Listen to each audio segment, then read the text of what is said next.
Yan po yung kasama namin po dito, driver po ni ang mga programa na malabo sa katotohanan kain lang, kain. Kain lang. Ang tunay na naimana sa unang distrito ng Bulacan, ang mananatiling representante ng mababang kapulungan. Palapaan po natin, Congressman Danny Domingo. Yan po, kasama kayo mga LM, yan. Ang mga pamdi po, bungsuran, buong pamdi po nandito. Ang aking kapartner. Kami po, ang mga bagong pangalan, mga bagong apelido, mga bagong mukha na nagnanais na makapaglingkod sa unang distrito ng Bulacan. Ang magiging boses ng mga barangay sa ating sangguniang panlalawigan. Kami po ay nanggaling din sa sektor ng barangay. Ang tutulong sa barangay ay galing sa barangay. Palapaan po natin, Bukal Michael Aquino.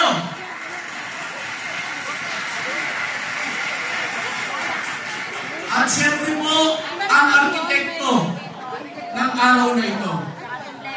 Ang tao na labis na nagpakilala sa isang munting bayan, hindi lang sa lalawigan ng Bulacan, kundi maging sa bansang Pilipinas.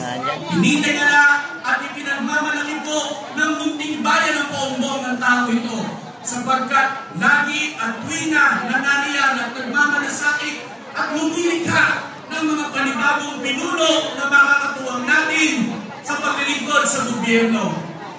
Naging mayor ng bayan ng Bongbong, naging undersecretary ng Department of Energy, at ngayon, kahit wala na sa posisyon, tumutulong at may malasakit pa rin. Palapaan po natin, Mayor Yusek Doring Marcos! Ang pag-unlad ng dakilang lalawigan ng Bulacan ay nadarama natin. Nakikita natin, nararamdaman natin, huwag natin putulin ang tigis ng kaunlaran. Ating palaguin sapagkat ito'y magiging salin lahi sa mga darating na henerasyon. Dito tayo sa sigurado at mananatiling gobernador. Palapaan natin, Governor Daniel Bernardo. Bagamat hindi mo natin siya kasama ngayong umaga nito, ang kanyang puso't isipan ay kasama natin dito. Gayun din po, ang ating pangalawang punong lalawigan. Medyo kawin po, pag naka-side view, tingnan nyo nga po dyan. Ba't tumatawa kayo? Vice Governor Alex Castro!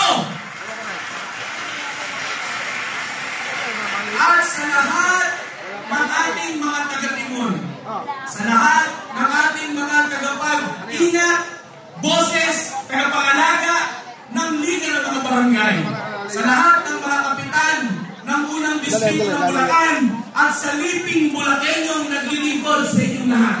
Nais kong makapalan ang ating kaibigan, ang pinagmamalaki nating ama ng mga punong barangay sa bayan ng Bongbong, ABC June Paul Marcos. Palapaan po natin sa kasaysayan. Ang Bongbong ay isa sa pinakamatandang bayan sa lalawigan ng Bulacan.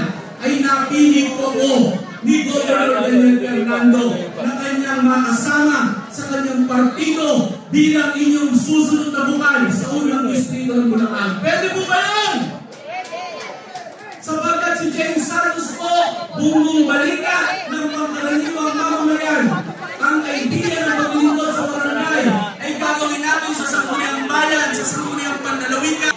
Muli po, James Santos po,